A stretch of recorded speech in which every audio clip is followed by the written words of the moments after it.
Okay. Um, Welcome to the lecture of reinforcement model-based learning. And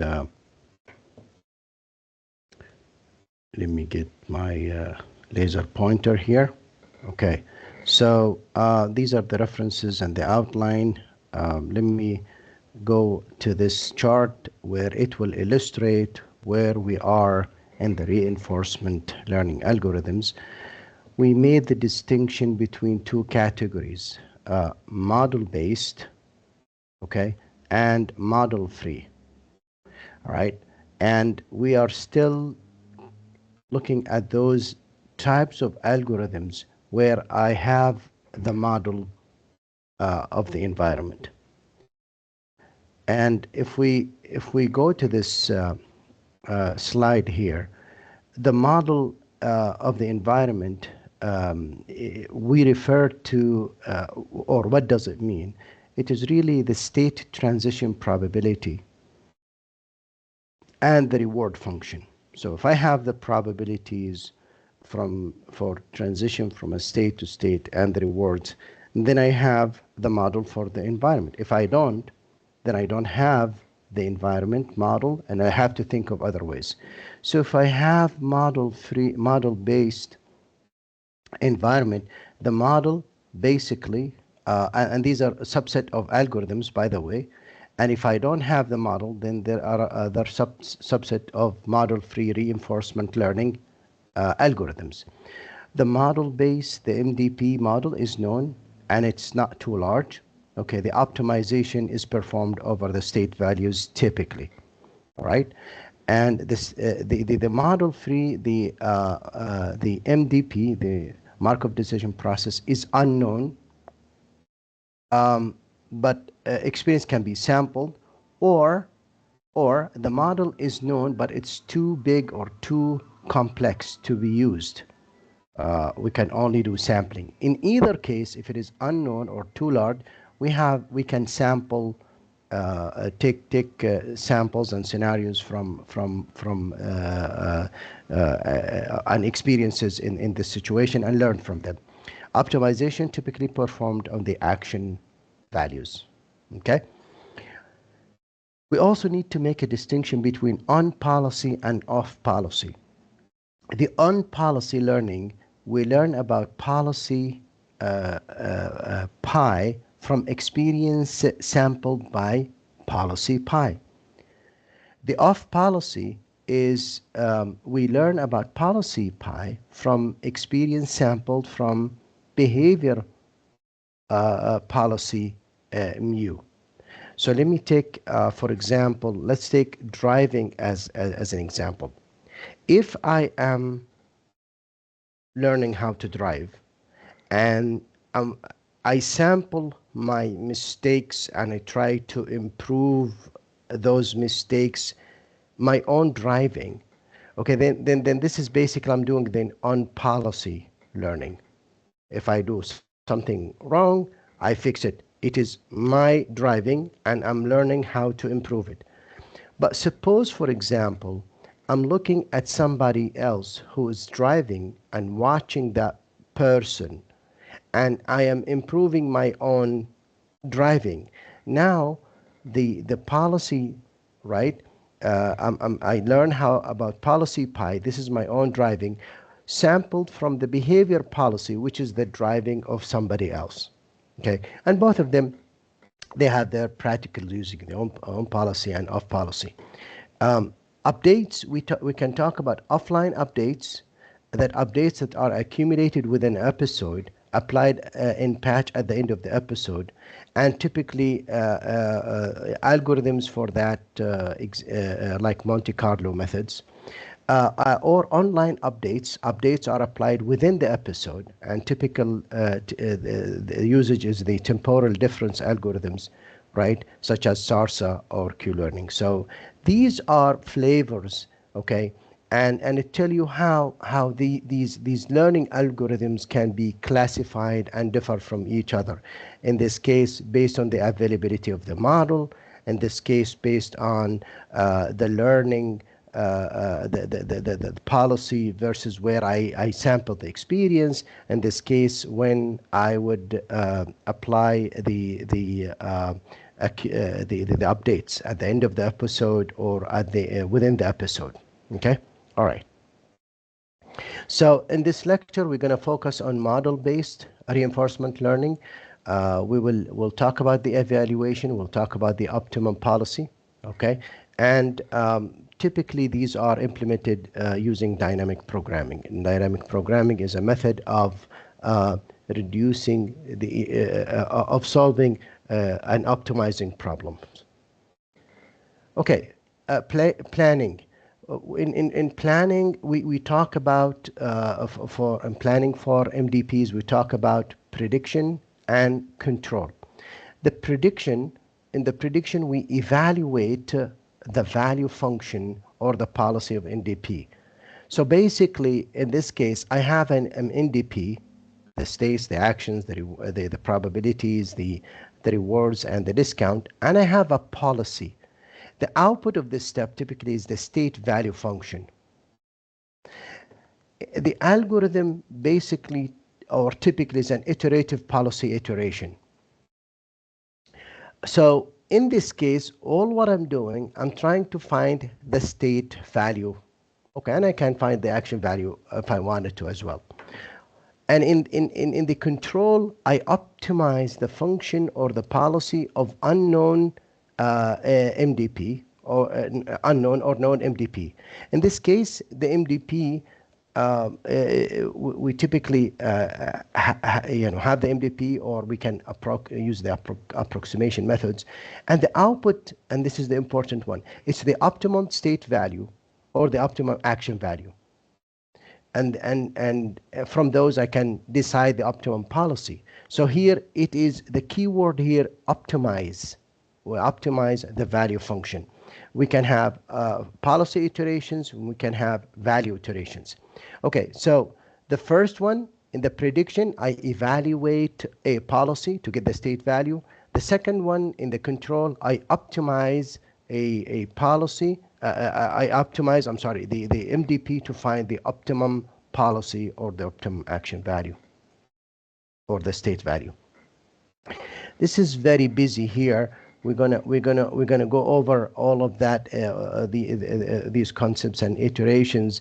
But basically, this is what prediction, the objective, the algorithm, the Bellman equations, the inputs, the outputs, and the steps, and the control. We can do control on policy or action values. Okay, and these are the equations, and we will go over them in the next lectures. So I keep those notes with us as we explain these lectures. Okay. Now, iterative policy. What we want to do right now is we want to evaluate. I have a Markov decision process, and I have to evaluate it, meaning I want to have state values. We're going to do this in what we call synchronous backups. At each iteration, for all the states, we will evaluate those states, okay? And we will evaluate them, all right? And save those in the next iteration, like the values for these states, right? And this k plus 1 for the next iteration will be my input. Okay, the computed state values will be used as an input for the next iteration, and we'll see this in the example. So let's say, for example, I have this state here. Okay, I want to evaluate or find the state values for this MDP. Let's assume that the actions have equal chances of 0.5, and let's say I have discount of 1. So we want to perform policy evaluation for multiple iterations, okay? And as we said, the policy is as such. The very first step, we initialize all the state values to zeros, as we see right here, okay? And we will iterate evaluating the Bellman expectation equations, okay? And we'll use these equations. Okay, and this is example from the last lecture. Okay, so here is the MDP with all the state values initialized as zeros, and then what we say, okay, let's compute the state value for the phone, which is this one here. Okay, all right, so what it is the action times the action value, as we have learned from the previous lecture. So notice the action value is what? The action value for the phone, I am taking action phone and the state phone. Okay, this is the action value as we have learned from the previous lecture. It is the reward plus the discount multiplied by the probability, in this case 100%, times the state value of the phone. And we will use the state values that I have currently here. So we do all of that in this example. It's -1, the action of phone to phone, and the action phone take the action quit from state to phone take action quit. We'll see that this is 0. Take these values and plug them in this equation. So now the state value for the phone, okay, equals -1. So I take this -1 and I plug it here. Notice this table is necessary. Why? Because this is the K here, the backup, the synchronous backups. I started with K0 initial, where all these state values are zeros, and then I will use these values here. I will use these values here at K equals 0, right, to compute at K equal 1, right? So I will do the computation for phone, for C1, for C2, for C3, and for sleep. Very important, using the values of the previous K, right? Using these state values. So these values here are using these values. Okay? Now, we repeat this process for incremental K values until convergence. Convergence means no more changes in my values. And you can see here at K equal 40, minus 2.3 for the phone, right? And these are the values, minus 1.3, 2.7, 7.4, and 0. And these are the values that we presented in the last lecture. So what have I achieved here? I computed the values of the states, right? And this is the evaluation of these states, the prediction, all right? Using iterative policy evaluation. Iterative. Every time, right, I evaluate the states from the previous state values until I converge. Okay? Very simple, very straightforward.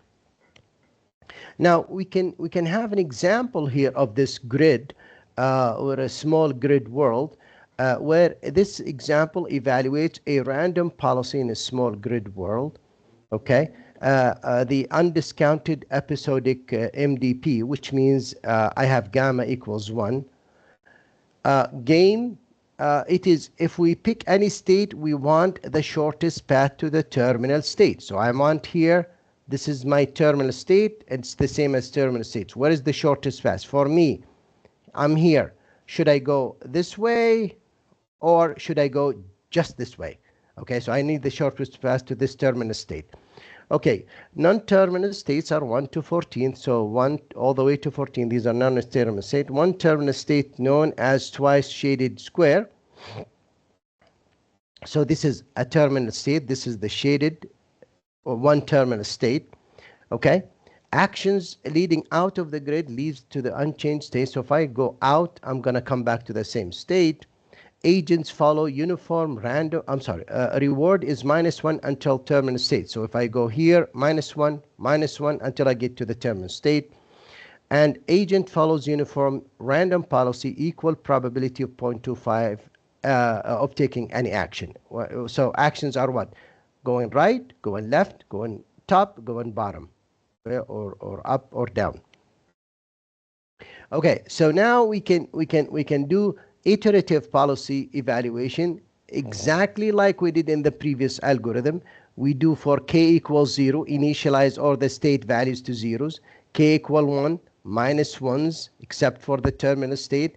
And here, K equal 2. Notice here, I'm doing all that multiplication of the action times the action times the probability of the action times here's the reward and the state value. You do all for all of them, and that's how you get the 1.75. Okay. Okay. So action top, reward. So here, for example, if I can go here -1, or here -1, or here -1, or here -1. Obviously, using the state values here, okay, and you can see that on all the directions that I take, okay. Of course, I have to use the values up here. Okay, I can go here, here, or here, or here. On all the direction I go, I have a state value of -1, except here, So you can hear the state value here, okay, and rewards of -1s. Okay, so you add up this -1.75, which is this value. So you do this iterative thing, okay, similar for k equals 3, k equals 10, k equals infinity, and you can see these values here.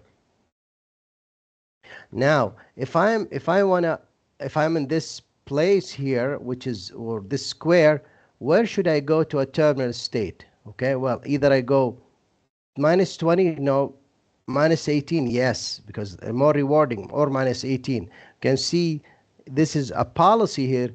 Okay, so these are the state value. I can convert it to a policy which says go to the left, go to the bottom. Now, notice why go to the left, because this is -18 or -18 here. If I'm in this square here, what is my best value to get to the terminal? To go to -20? No. To go to -18? Or no. Here, I'm going to return back to the state. How about here? Oh, I will get a state value of 0. That's why you see this arrow here points to the right. Okay? Now, so the optimum policy here from the previous example, the provided policy, helps us to build better policy. Recall that the game, if we pick any state, we want the shortest path to terminal state. Arrows represent those optimum policies. Okay, so this is the optimum policies based on. Okay, for the for the policy iteration. Okay, so let's go and review for in the area slide what we are doing here in terms of. Oops, sorry, should have gone from the other way. Okay, so in terms of in this lecture, we are doing prediction, which we evaluate the states.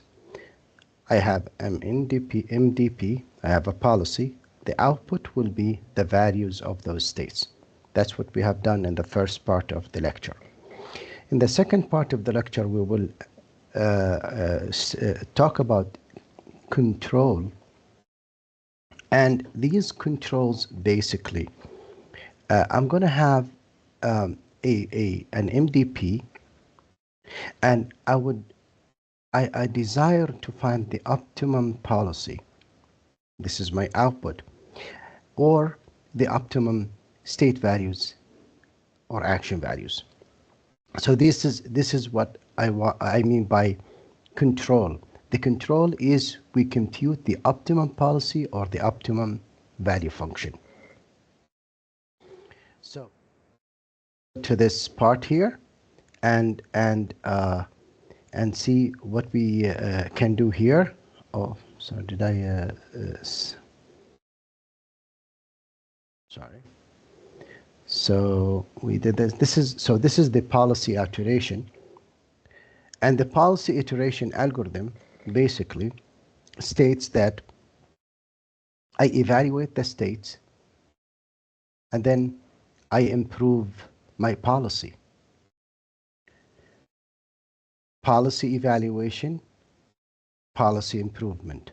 Policy evaluation, policy improvement. I do all that until I convert to the optimum policy. Now, policy evaluation, we do exactly what we have done in the earlier part of this lecture when we did the prediction, because it evaluates the value function.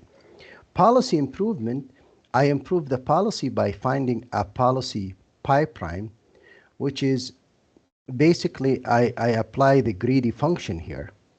Okay, and we'll see in the examples, and we'll pick up the action which rewards me the most. We'll see in the examples how we do that. And let's go to a numerical example. So here I have my student example with all these actions and the rewards. As we always do for much like the evaluation, we start with states initialized to 0. Okay, okay, and then we use the stable here. All right.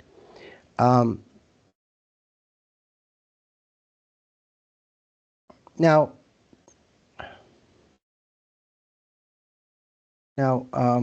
see if I can move this thing a little bit here. Okay. Now, then in this case, we start also with a policy that the actions have equal probability. So if I'm C1, the action of phone or study have probability of 0.5, as you can see right here.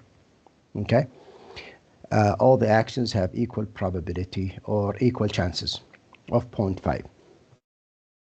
Then what we do, we evaluate the action. We compute the value of action as per the previous equations that we have learned.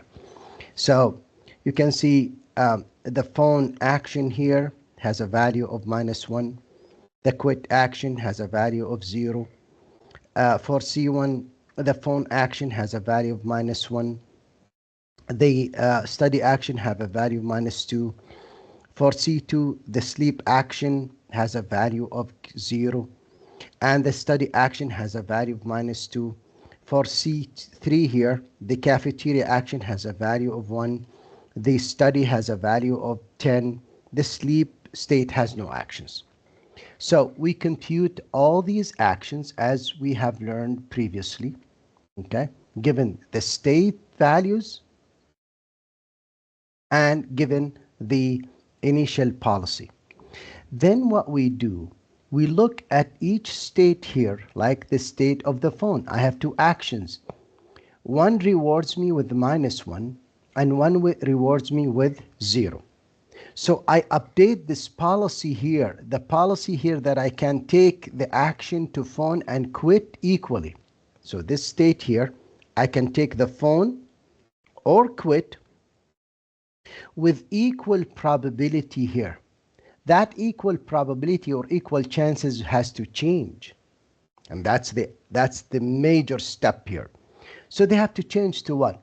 Well, I see that if I take the phone action, I have a reward of -1. If I take the quit action, I have a reward of 0. So I change the policy here to go to the better reward. So my policy now will change.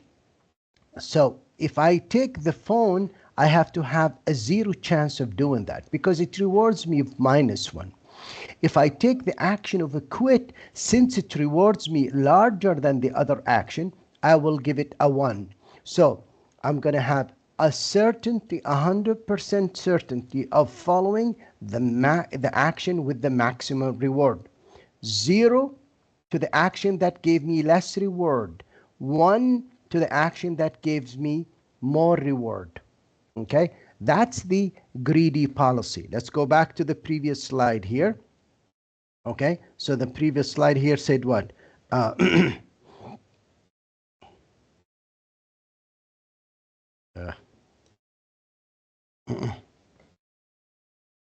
Previous. Okay, so the previous slide here said I evaluate and improve. This is the step of improving the policy. Okay, this is the step where I improve the policy. I am changing the policy to this pi prime. I'm saying I'm looking which action is more rewarding, and I'm giving that action 100% chance. Let's go back here. So I'm looking here at these two actions. I'm comparing them. Which actions of these give me more rewards, and I give it 100%. Let's take a look at the C1 state here, which is this one here, the C1 state. Okay, I have two actions. One action give me a reward of -1, and the other action give me rewards of -2.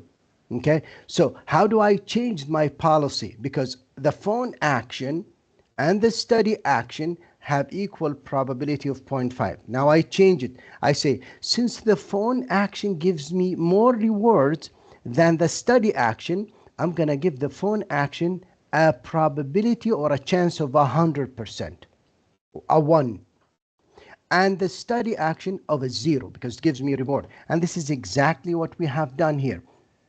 We have changed the policy, right?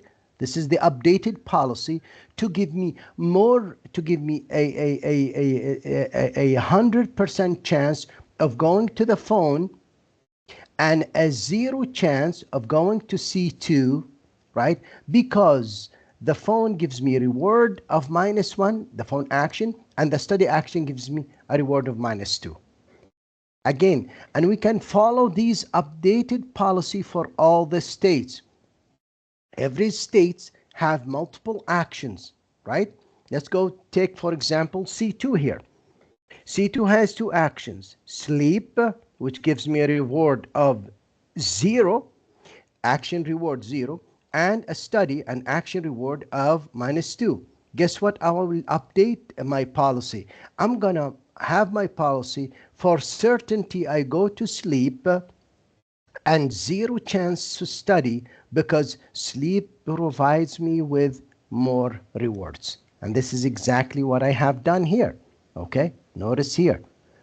All right, finally, C3 here, I have two actions. The cafeteria action gives me a reward of 1, and the study action gives me an action reward of 10. Guess what? I have to update my policy. I will update my policy that from C3, I have to take for certainty the study action, and 0 chance I go to the cafeteria, because the study action gives me a reward of 10 and the cafeteria action gives me a reward of 1. And this is exactly what I have done here. I updated the policy. You see this updated policy? This is what we call the policy improvement. We evaluate, right? And then we improve the policy, right? Then we repeat. We go through another cycle of computing the actions, right? Based on, we compute the states, the actions, and then we improve the policy. And you can see this is in this table here. We started with all the states are zeros. We computed the action values. Then we picked up, we updated our policy to pick the better action. Based on the updated policy, I will compute the state values. Then what we do, we compute the action values, then update the policy to follow the better action, the action with a better action value. Okay, let's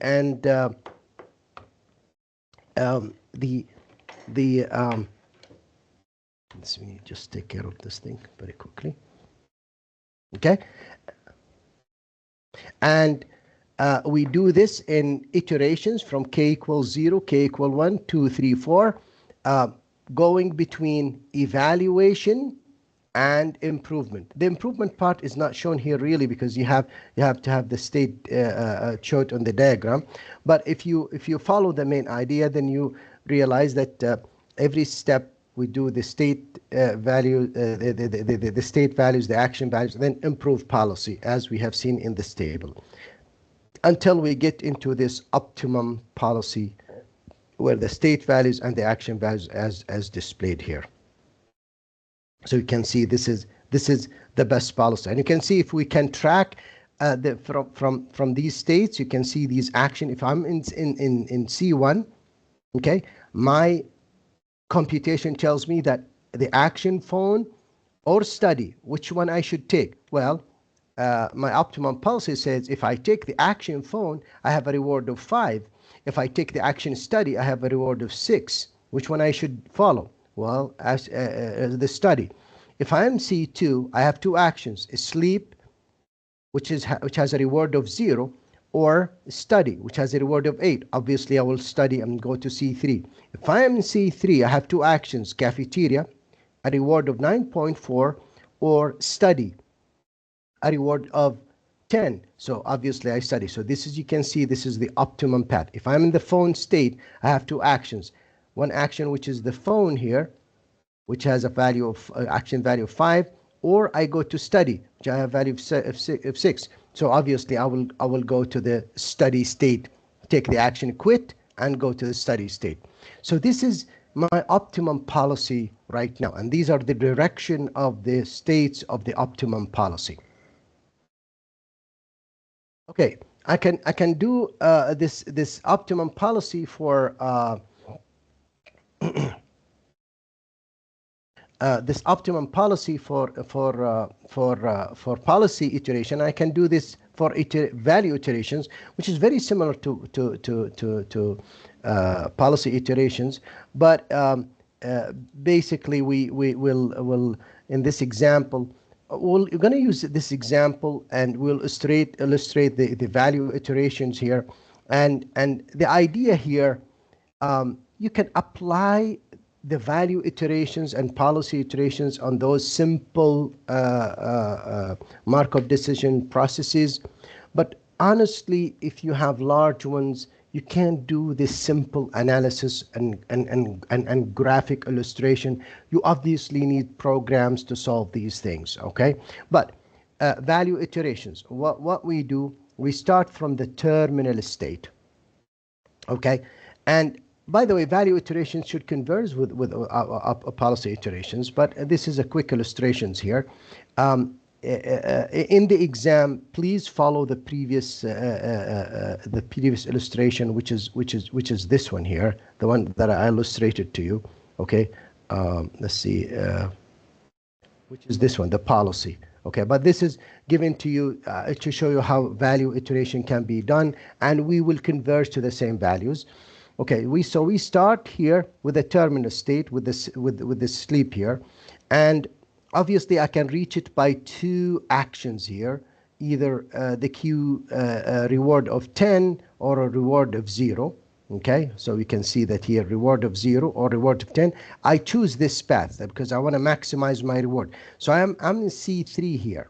Okay, so if I want C3 to take this action, right? Obviously, I will compute the state value for C3 based on the fact that I will always take the study path because I will get more rewards here, okay, and ignore this path here. So I compute the C3 here. So this is the C, the action.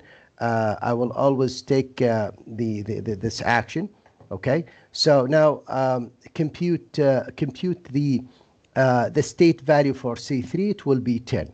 Now, how can I get to C3? Well, I can get to it from C2 by taking the study action. Okay, all right? And I can compute the study action here, okay? And I will make sure that I will always take this path and I don't take the sleep. And based on that, I can compute my my state value, which is C2 here, okay, and it will be 8 as illustrated here. Now, how can I get to C2? Well, the best path is from C1 through the study path, which means I will always take the study path from C1, and I should never take the phone path from C1.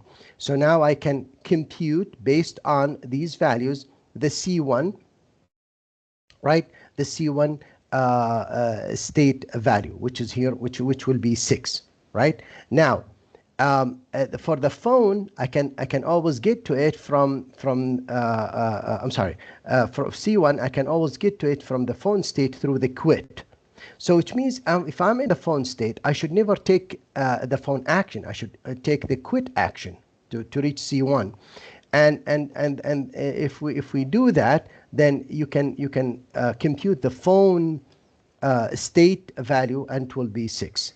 And here, since I computed all of them, no more iterations, and you can see that this is the table that you could do that.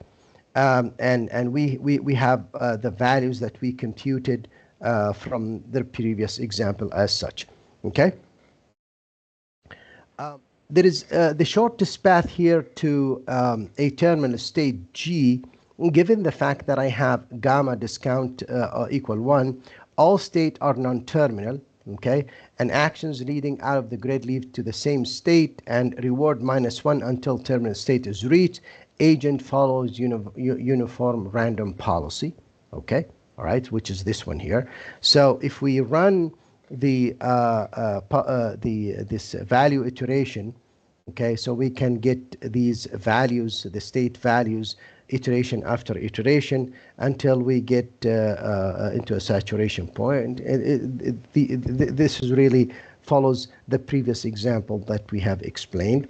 So it's I'll leave it up to you to go through the details, but you can see how this is progressing.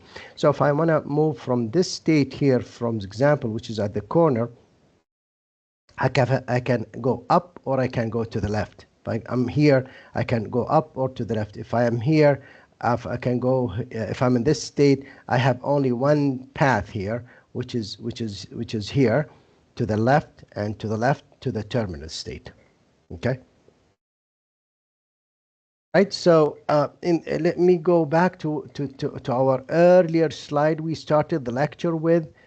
Basically, what we have done in this class is that we talked about the prediction, which is evaluating the state value and the action value of an MDP, and we optimized a policy. When you do the evaluation, basically you produce the state values of an MDP. When you do a control, you optimize the policy. You find the best behaving policy, right, given an MDP. And with that, I thank you for listening, and this is the end of my lecture. Bye-bye.